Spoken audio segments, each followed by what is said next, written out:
A parte de temporização, pessoal, eu diria que aí em termos de FPGA é a parte mais importante, tá? Já que nós não temos muito controle em FPGA sobre a área, tá? A área vai ser muito assim da topologia do circuito que nós adotarmos, tá? Mas é claro que a topologia do circuito vai influenciar em tudo.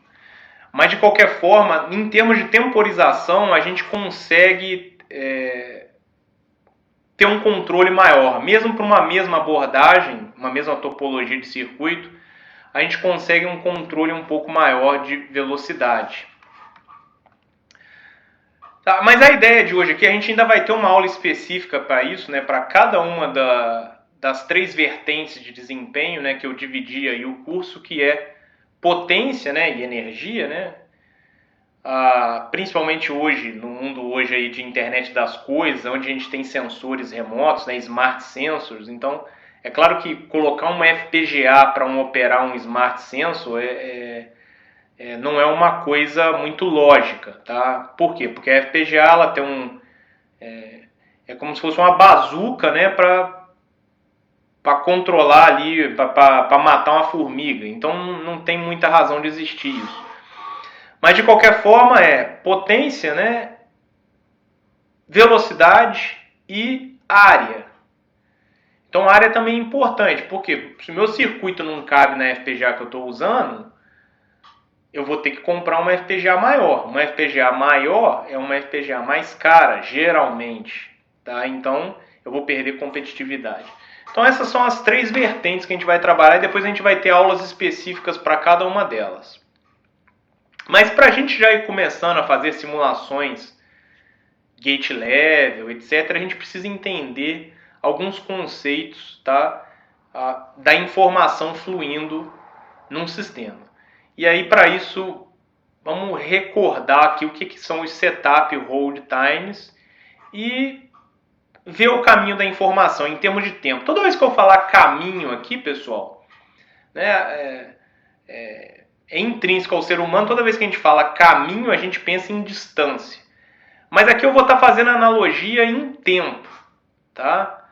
Então, falar em caminho, falar mais dispendioso, caminho mais dispendioso ou caminho menos dispendioso, eu não estou querendo dizer comprimentos maiores, eu estou querendo dizer que gasta mais tempo. Tá? Então, vamos lá.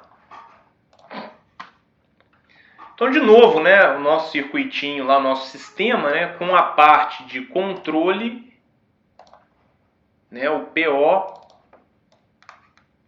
PC, né, aqui é o PC e aqui é o nosso PO, tá? A parte de controle e a parte operativa, né? A gente já explicou isso aí, né, anteriormente. Então, de novo, os nossos sinais agora, tudo bem, tem os custos de conexão, tem, que lá foram discutidos custos de conexão em termos de área, né, maior paralelismo, etc. Mas esses custos também eles são temporais, né? Eu tenho tempos aqui, né? Então a informação vindo aqui da parte operativa para a parte de controle, as minhas flags, elas gastam tempo para fazer isso. Né? A mesma coisa os meus sinais de controle para vir da parte de controle para a parte operativa, elas gastam um tempo para fazer isso. Tá? Então, vamos ver tudo isso daí. Vamos lá. O que seria então o nosso setup e o nosso hold times? Então, pessoal, aqui, ó, essa barra aqui, ó, né, é onde eu tenho o clock, ó. Aqui está o clock, ó. Borda de subida do clock. Tá? Aqui está a nossa borda de subida do clock. Qual que é a definição de setup time? Então, da borda de subida para trás, ó, que é isso aqui, ó, da borda de subida para trás, tá?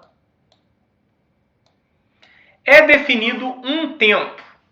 Esse tempo ele é chamado de setup time. Ou seja, é o tempo que eu como projetista, eu tenho que respeitar. Esse tempo ele não é físico. ele não é um tempo... O que eu quero dizer com um tempo que não é físico? Ele não é um tempo que o circuito gasta. Ele não é isso. Ele é um tempo de segurança. Ele é um tempo que eu, como projetista, tenho que respeitar. Tá ok? Para que o meu flip-flop seja capaz de armazenar o valor correto. Ou seja, daqui para trás, desculpa, eu vou colocar aqui na entrada, ó. Daqui, tá, para trás, ó, isso daqui, ó, o meu sinal pode estar variando. O meu sinal na entrada do flip-flop é a entrada D. Então aqui está o flip-flopzinho tipo D lá, ó. Flip-flop, aqui é a entrada D, aqui a saída Q, aqui o meu clock. Tá? Então, esse sinal D, ele pode variar, né? Porque vai estar tendo um processamento da informação, essa linha pode estar indo de 1 para 0, de 0 para 1, né? Glitch aqui.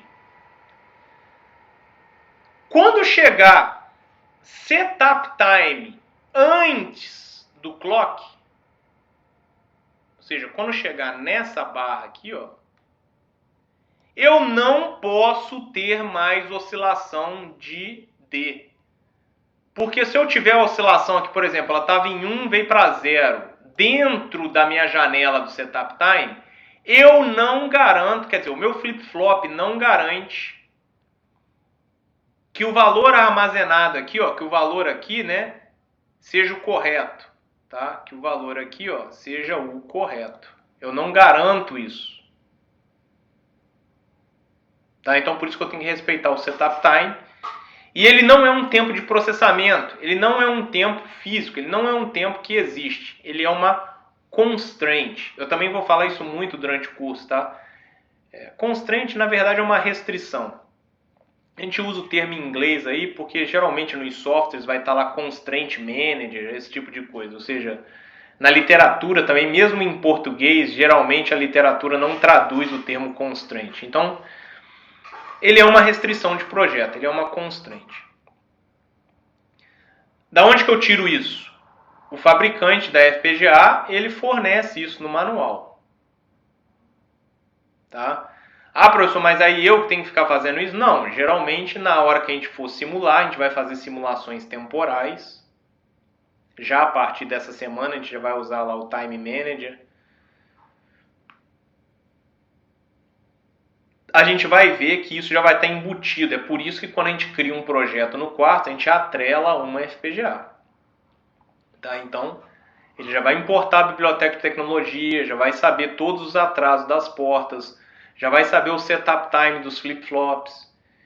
Então, quando a gente rodar lá o TimeQuest, né, que é a ferramenta que faz a análise temporal lá quase estática para a gente vai conseguir visualizar gráficos similares a esse. Inclusive, a gente tem essa capacidade lá de ver gráficos similares a isso. Então, isso é o setup time. E o que é o hold? O hold é o análogo ao setup para depois do clock. Ou seja, para eu garantir que o meu sinal armazenado aqui em Q, ó, ele se mantenha correto, eu preciso garantir o quê? Que o meu sinal esteja estável ainda, hold time depois da borda de subida. Tá? Então, hold time depois da borda de subida, eu preciso manter a minha entrada D estável. Então, na verdade, a minha entrada D, pessoal, ela tem que estar estável durante todo esse período aqui, ó. A minha entrada D, ela tem que estar estável durante todo esse período aqui, ó. Que é o período TSU mais TH, né? Setup time mais hold time. Essa é a região crítica. Tá? É uma janela no entorno da borda do clock, né? Do meu clock, onde a minha entrada, né, as entradas dos flip-flops, elas devem estar estáveis. Ou seja, ela não pode estar mudando de 1 para 0 ou de 0 para 1. Sob o risco de que, não de eu ter problemas apenas lógicos, a informação era 1, eu armazenei 0. Não. Eu posso ter riscos físicos, tá? Porque eu posso ter metaestabilidade, e metaestabilidade, né, ela pode gerar um problema crítico no meu circuito, eu posso até queimar o circuito, tá? Porque ela pode levar o circuito num ponto de consumo energético, né, de dissipação de potência tão grande que o meu circuito não foi feito para operar em metaestabilidade. Tá? Se ela se propagar no circuito inteiro, eu posso queimar o meu chip. Então essas duas janelas elas devem ser respeitadas. A gente vai ver que a janela mais crítica, em geral, é o setup time. Ah, professor, mas o hold time, por que ele não é crítico? Ele é crítico também. Mas a gente vai ver que a própria informação fluindo no sistema, ela já vai intrinsecamente fornecer hold time. Tá? Mas de qualquer forma, lá no TimeQuest Time Analyzer, ele vai analisar isso para a gente. E aí, se não tiver dentro dos conformes, a gente vai ter que fazer modificações no nosso sistema, no nosso circuito. Eu fiz uma animaçãozinha aqui, pessoal. Eu não sei se vai estar muito claro, mas basicamente, olha, eu tenho dois registros. Porque esse aqui define o caminho da informação. Então, toda vez que eu falar em caminho, eu estou falando entre a entrada de um registro até a entrada do próximo registro. Então, toda vez que eu falar em caminho, eu estou falando da entrada à próxima entrada. Eu não estou falando da entrada à saída. Eu não estou falando da entrada de um registro à saída do último registro. Não. A entrada de um registro à entrada do outro, do próximo registro. A isso a gente dá o nome de caminho, é o path. Tá? Porque toda a parte de temporização será feita analisando esses caminhos. Então, olha só o videozinho que eu fiz aqui. Vou pausar ele aqui, Então, imagina que esse quadradinho aqui, ele é o bit de informação. Então, ele está na entrada de um registro, né? E ele tem que ir até a entrada do próximo. Isso acontece quando eu dou um clock. Então, dei um clock, o meu registro vai armazenar essa informação. Aí, porque esse cara, o registro, né, ele tem o controle pelo clock, né? Ele funciona só quando tem o clock. Aí depois, uma vez que esse quadradinho ele chega aqui, aí já não tem mais qualquer controle, porque aqui é tudo assíncrono, o que está no meio dos dois registros. Então ele vai seguir o seu caminho. Tá? Então, aqui é a linha de clock. Quando ela fica vermelha, é porque eu estou dando a borda de subida do clock. Então vamos lá, borda de subida do clock. Então dei a borda de subida do clock, o meu quadradinho passou pelo registro. Tá ok? E agora ele vai seguir seu caminho, fazendo aqui alguma lógica, alguma aritmética aqui, né? Um circuito qualquer. Aí ele vai gastar um tempozinho aqui, então tá somando os tempos aqui, Tá? Então, deixa eu voltar aqui, dei o clock. O tempo de registro desse bit na saída, né, o tempo que ele demora para entrar, sair da entrada aqui e chegar na saída, né, é o que a gente chama de TCQ, Clock to Kill, ou seja, o tempo que demora entre eu dar o clock e esse bit chegar na saída aqui. Então a gente chama de Clock to Kill. Então olha lá, o Clock to Kill é a barrinha rosa, ela vai crescer ali, Clock to Kill. Depois em azul eu chamei o tempo de roteamento. Então é o tempo dele percorrer essa trilha até chegar no circuito aritmético aqui. Depois, olha lá, ele entrou lá dentro do circuito aritmético. Esse geralmente é o maior tempo, tá? O circuito lógico, o circuito aritmético, geralmente é o que gasta mais tempo. Tá? Então, coloquei ele aqui em marrom. Olha lá, ele vai gastar um tempo ali considerável. Depois ele vai gastar outro T-routing, que é o azulzinho, outro T-routing. Tá? E aí ele chegou na entrada do flip-flop. Ele tem que ter chegado à entrada do flip-flop, ter setup time antes do novo clock. Lembra que a gente comentou isso agora. Se ele tiver chegado antes disso, é o que a gente chama de slack. Então slack em inglês é a folga. Então a gente chama nesse caso de setup slack, é a folga de setup. Então ele tinha que ter chegado setup time antes da borda de subida. Mas ele chegou além do setup time antes, ele chegou um pouco antes ainda. Então é o slack, é o verdinho. Então o verdinho aqui, ó, olha lá, ó, o verdinho ele vai crescer. Ó, voltou do início, mas vamos lá, o verdinho, né, cresceu. Viram aqui que aí depois que o verdinho terminou, que entrou o setup, que é o amarelinho aqui, e aí vai ter uma nova borda de subida. Aí eu tive uma nova borda de subida. Então, nesse caso, eu não vou ter problemas. Por quê? Porque o meu circuito está respeitando o setup time. Inclusive, ele está respeitando até mais que o setup time, porque eu tenho um slack positivo. Então, o ideal, pessoal, é que o meu caminho, né, ele tenha o slack próximo de zero. O slack nunca pode ser negativo, porque se o slack for negativo, significa que eu não estou dando o setup time correto. Eu estou dando menos do que o setup time. Agora, se o meu slack também for muito grande, significa que, na verdade, eu poderia estar operando com um clock maior. Tá? Mas eu não estou.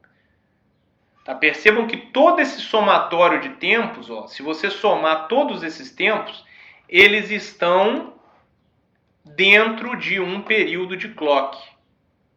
Ué, por que eu não consigo mais riscar aqui? Eles estão dentro de um período de clock aqui, ó. Um período de clock. Tá? Eu não consigo riscar aqui, ó. Mas todos esses somatórios estão dentro de um período do meu clock. Significa o seguinte, se o meu slack é muito grande, significa que o meu período é grande. E o slack sendo positivo, então o ideal é que eu trabalhe com slack próximo de zero, porque o setup já é a margem de segurança necessária. Então eu poderia diminuir um pouco esse período. Se eu diminuo um pouco esse período, o que eu faço com a frequência do clock? Aumento. E aí eu faço o meu circuito, em tese, operar mais rápido. Tá? Então a mesma coisa que está nesse vídeo, está nesse gráfico. Então, de novo, o mesmo cenário, ó, tenho dois flip-flops. Então, de novo, ó, o que eu estou analisando é da entrada de um flip-flop à entrada do próximo flip-flop. Esse é o caminho. No meio do caminho entre eles eu tenho uma lógica combinacional, ou aritmética, que seria nessa esfera aqui. Ó. Só que aqui eu botei números. Ao invés de mostrar animação, eu botei números. Então, o clock to kill, que é o tempo da informação vindo daqui para cá, ó, 200 picosegundo. Tá? Depois eu chamei o TPD de 300. Esse aqui é o TPD, ó, lógico ou aritmético. O TSU, que é a margem de segurança, 100 pico. E o clock, né, eu coloquei 1 nanosegundo. Então, se o clock, período do clock, né, período do clock é 1 nanosegundo, que daria 1 GHz, né? Então aqui, ó, o meu período aqui, ó, 1 nanosegundo. Nesse caso eu desconsiderei o roteamento. Aqui não, aqui eu ainda mostrei o roteamento, né? Aqui eu desconsiderei o roteamento. Tá? Quando vocês forem estudar, for abrir essa apresentação, pessoal, garantam que o leitor de PDF que vocês estão usando consegue rodar vídeo embutido, porque esse vídeo está embutido no PDF. Não é qualquer PDF Reader aí que consegue ver a animação. Eu sei que o Acrobat faz, o Foxread faz, tá? Mas não são todos que fazem isso, tá? Porque senão vocês não vão conseguir ver a animação. Ela está embutida aí no PDF. Então, olha lá, vamos fazer com análise numérica aqui, então, ignorando o roteamento. Então, estou ignorando aqui o roteamento e o roteamento. Então, olha lá, ó. Dei a borda de subida. Ó, aqui a minha borda de subida aqui, ó. Aqui, ó, uma borda de subida aqui, ó. Dei essa borda de subida, tá? O que vai acontecer? A minha informação vai de D para Q0. Então, clock to kill. Aqui o clock to kill, ó. 200 picosegundos foram gastos. Tá? Depois, TPD, 300 picosegundos foram gastos. Tá? Depois, setup time, tinha que ser 100 picosegundos, olha lá, ó. Mas aqui eu defini o meu período, então meu período é 1 nano, então o meu setup time é sempre mensurado da borda de subida para trás. Então olha lá o meu setup time aqui, ó.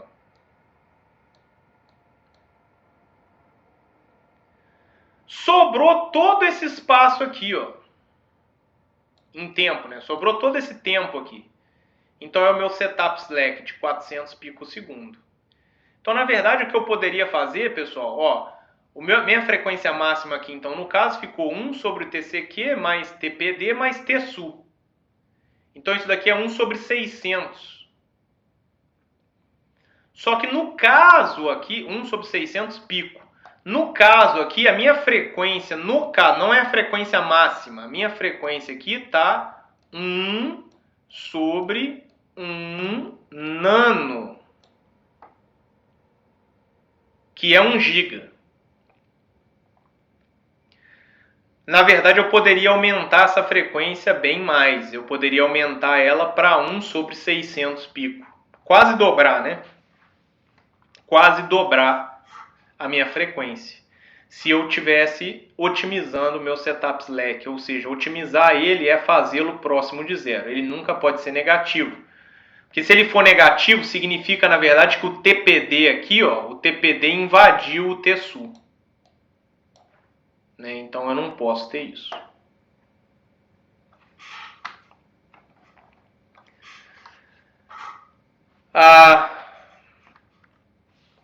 Aí a definição do hold, pessoal, é similar, né? A definição do hold é após a borda de subida, tem o hold time que está aqui, ó, está definido aqui, ó, da borda de subida, né, para frente, tem o hold time. E aí eu somo os outros atrasos aqui depois. E aqui no caso está tendo um t-hold slack também. Por que ele não é muito crítico, o hold time? Principalmente se eu tiver esse tipo de coisa aqui, ó. Se eu tiver circuitos lógicos, combinacionais, aritméticos entre os dois flip-flops, o hold não é muito crítico. Por quê? Porque esse cara fornece um atraso, que é justamente o atraso para essa linha aqui mudar. Ó. Perceba que aqui é D1, aqui é D1. Para essa linha aqui mudar, tá? O que tem que ter acontecido? Essa informação tem que ter vindo para Q0, ou seja, clock to kill, mais o roteamento, mais o TPD, mais esse roteamento, aí sim eu chegaria a variar D, ou seja, D que estava em 1 poderia ir para 0, ou que estava em 0 poderia ir para 1. Mas então, esses próprios atrasos de propagação, eles fornecem o TH. Porque o TH, na verdade, é quanto tempo eu tenho que manter informação em D1 constante depois do clock. Mas esse D1 ele vai se manter constante até que a informação seja processada, né? Ou seja, TCQ, TPD, TSU. Então, ela vai fornecer aí intrinsecamente hold time. Principalmente quando eu tenho isso. O hold time ele é mais crítico quando eu não tenho isso aqui. Tá? Então, quando eu não tenho nada no meu caminho de informação, então eu não teria esse TPD aqui, ó. Então, nesse caso, somente o TCQ seria o hold time intrínseco. E aí, talvez ele não seja o suficiente. Então, talvez eu tenha que aumentar um pouco aí o meu período de clock por causa do hold time. Mas, geralmente, já vai ser o suficiente. Tá? Esses atrasos intrínsecos do meu circuito para o hold time. Ficando a constraint mais importante, né, os nossos olhos, né, têm que ser voltados mais para o setup time e, né, respeitar o setup time. Então é isso que eu falei aqui, ó, o próprio circuito fornece o hold time, que seria aqui o nosso TCQ mais o TPD, ó, que é bem maior nesse caso aqui. Olha o TH provido. Ó. O TH provido é o tempo que eu estou mantendo D1 constante. E eu estou mantendo ele constante. Nesse caso aqui, se eu desconsiderar os roteamentos, é o TCQ mais o TPD. Que nesse caso, 200 mais 300, 500 picosegundo. É muito maior do que o TK requerido. Então, na verdade, eu tive um TH slack, né? Um hold slack muito grande. Ah, eu posso diminuir o hold slack, professor, para aumentar o clock? Nesse caso, não. Por quê? Porque o TH provido é intrínseco do meu circuito, porque ele é o TCQ, que eu não tenho o que fazer com isso. O TCQ ele é da tecnologia, a não ser que eu troque de FPGA para diminuir esse atraso, né? Que é o TCQ, isso aqui, ó. É o tempo de armazenamento do flip-flop em si, né? O tempo de processamento do flip-flop.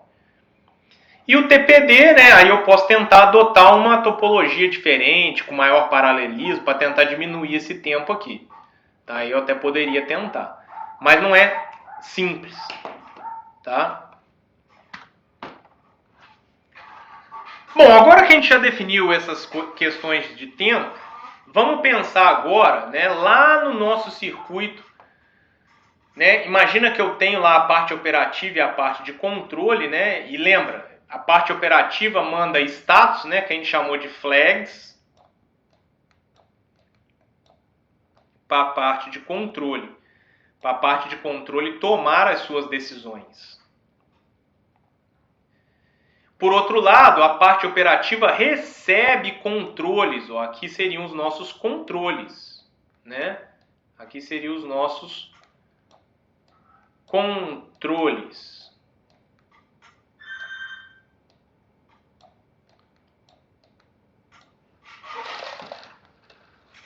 Seriam os nossos controles. Tá? Então,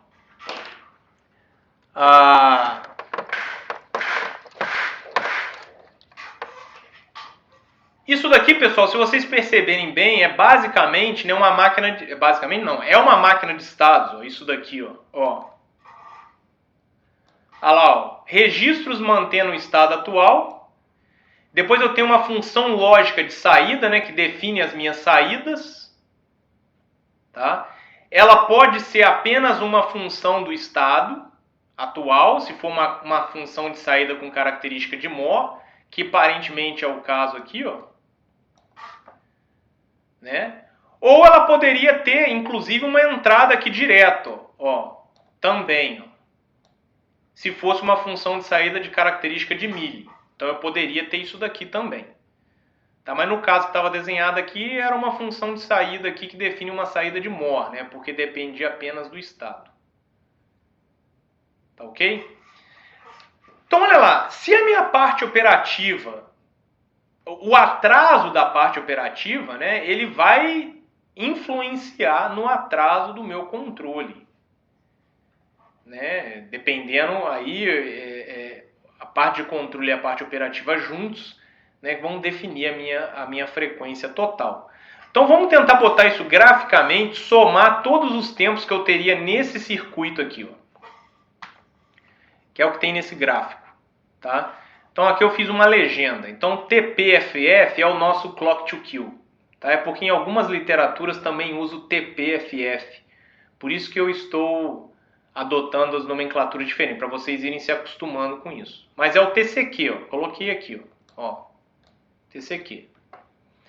Depois eu chamei o TPFS. O que é o TPFS? Tempo de atraso da máquina de estados. Então o tempo de atraso da máquina de estados em si. TPO, tempo de atraso da parte operativa. Então é o tempo de atraso tempo de atraso desse bloquinho aqui, em azul. TFPE, tempo de atraso da função do próximo estado. Então aqui é o tempo de atraso disso daqui, ó, né? Função do próximo estado. Ó. E aqui é o set do flip-flop, que é o tempo de setup time. A gente chamou lá de TSU, né, antes. Então eu escrevi aqui, ó. Algumas literaturas também chamam assim, T7 do flip-flop. Então só para a gente ir se acostumando com as diversas formas de nomenclatura. De qualquer forma eu botei a legenda aqui, então eu estou com consciência tranquila, hein? Não vamos fazer confusão. Então vamos somar todos esses atrasos aqui para eu saber qual é o período de clock que eu poderia ter nesse sistema. Então olha lá, estado atual, TPFF, ele ocupou essa parte aqui, ó, do meu tempo. Depois do TPFF, que é o estado atual, né, que eu saio daqui, né, aí eu vou para a função de saída, né, função de saída que é o TPFS. Então aqui eu tinha o TPFF, agora aqui eu estou com o TPFS também, já somei os dois, é acumulativo aqui, ó, né, no meu tempo. Depois eu vou ter a parte operativa, né? Então tem o atraso da parte operativa. Então agora eu tenho o atraso do estado atual, da função de saída, da parte operativa. Depois, função do próximo estado. Então, função do próximo estado, que eu fiz grande aqui, ó. Aqui é a função do próximo estado, parte operativa, função de saída e estado atual. Então tudo isso me deu esses atrasos. Esse é o atraso intrínseco ali do meu sistema, tá? Eu sei que eu tenho que dar também o setup time, que aqui nesse caso eu chamei de T7FF, que é esse cara aqui, ó, T7FF, ó, isso aqui, ó. Que é uma constraint. De novo, ó, ele não é físico, tá vendo? Não tem achurado aqui, ó. Ele existe como uma restrição. Eu preciso obedecer essa folga de tempo, tá? Então, setup time. Se eu trabalhar com um slack, né, um setup slack de 0, né, que é o ideal, né, trabalhar com setup slack de 0, esse aqui seria a máxima frequência de clock que eu posso ter nesse sistema. Esse aqui é o período mínimo. Período mínimo, frequência máxima. Então aqui eu poderia até nesse caso aqui chamar de Fmax.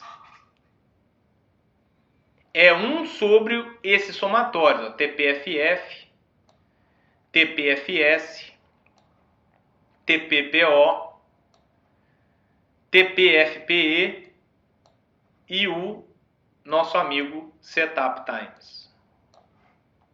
Somei eles todos, fiz o período igual a essa somatória. 1 sobre isso é a minha frequência máxima, porque o meu slack está 0. Então essa daqui é a minha frequência máxima. Agora, pode ser que o meu chefe tenha falado, olha, essa frequência máxima não é o suficiente, porque você chegou a X de frequência e eu preciso que você chegasse a 2x de frequência. O que eu posso fazer? Sentar e chorar? Não. Aí o que a gente tem que começar a fazer é segmentar o caminho por registros. Ou seja, eu vou adicionar checkpoints. Vou adicionar sincronizadores ao meu caminho de informação. De forma onde eu consiga quebrar essa somatória de tempos. Essa somatória de tempos será menor. É claro que aí eu vou adicionar latência ao sistema. Então depois a gente vai discutir o que é a latência. Basicamente a gente pode falar que eu vou estar adicionando atraso ao meu sistema. Ou seja, meu circuito vai demandar mais clocks para operar. Porém, geralmente, cada um desses clocks será mais rápido. Então, geralmente, ao aumentar a latência, eu consigo aumentar também a frequência. Então, por mais que meu circuito demande mais clocks para fazer alguma coisa, esses mais clocks serão mais rápidos. Então, isso também é função do engenheiro saber fazer a escolha. Tá? Nesse caso aqui, como é que eu poderia fazer para segmentar o caminho? Então, segmentar o caminho é sempre adicionar flip-flops. Agora, aonde? Tá? Aí a gente vai ter que analisar. Nesse caso aqui, ó, eu poderia seccionar a parte operativa. Olha lá o que eu fiz. Ó. Então, as minhas flags, ao invés delas irem diretamente para a função do próximo estado, ó, as minhas flags, ao invés delas irem direto aqui, ó, como era nesse caso, olha lá, as minhas flags vinham direto aqui, por isso que elas entravam no somatório, né, a parte operativa. Ó. Agora isso não vai acontecer mais. Por quê? Na verdade isso vai acontecer, tá? Porque eu tenho essa ligação. Só que não no mesmo clock. Porque eu adicionei um checkpoint, eu adicionei um flip-flop. Eu segmentei o caminho agora. Então agora olha lá o que eu somo. Eu somo o TPFF, o TPFS, o TPPO, tá? Tudo normal. O status, mas eu não adiciono quem? A função do próximo estado. Então a função do próximo estado, esse que está em vermelho aqui, ó, esse cara não entrou no somatório dessa vez. Por quê? Porque ele foi segmentado aqui, ó. Eu não estou adicionando essa lógica da função do próximo estado. Então agora olha lá, o meu TPFE, o TPFPE, né, que é a função do próximo estado, ele saiu do somatório. Se o meu somatório é menor, significa que o meu período é menor. Se o meu período é menor, a minha frequência é maior. Porém, ao fazer isso, eu demando mais clocks. Como aqui é um circuito de controle, na verdade, quando eu fiz isso, eu estou adicionando um estado a mais na minha máquina de estados. Maior número de estados. Mas pode ser que seja uma boa. Tá? Lembrando, latência é ruim em alguns casos. Tá? Por exemplo, estou conversando com a minha namorada ou com o meu namorado pelo pelo WhatsApp. Tá? Imagina o seguinte, eu tenho uma internet de altíssima velocidade, de banda, né? Sei lá, 100 megabits por segundo. Tranquilo para fazer uma conversa. O problema é que ela tem um ping de 10 segundos. Então imagina, eu falo oi, a minha namorada ou o meu namorado, né? E escutam esse oi 10 segundos depois. Tá? É impraticável essa conversa.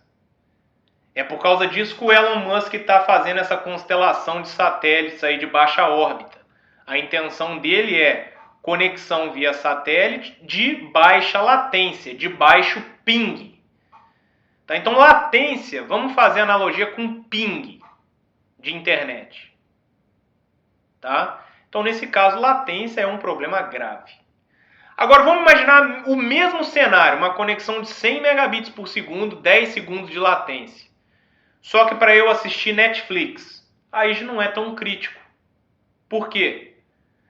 Tudo bem, vai demorar 10 segundos, mas uma vez que demorou os 10 segundos, depois a banda de 100 megabits, ela consegue baixar os dados numa velocidade que eu consiga ver em tempo, não é tempo real, né? Porque eu vou estar sempre defasado de 10 segundos, mas eu não vou ficar tendo paralisações ali na minha transmissão. Então aí a latência já não é tão crítica. Tá? Então, é a função do engenheiro saber fazer a melhor escolha para extrair o melhor desempenho, né, do nosso sistema.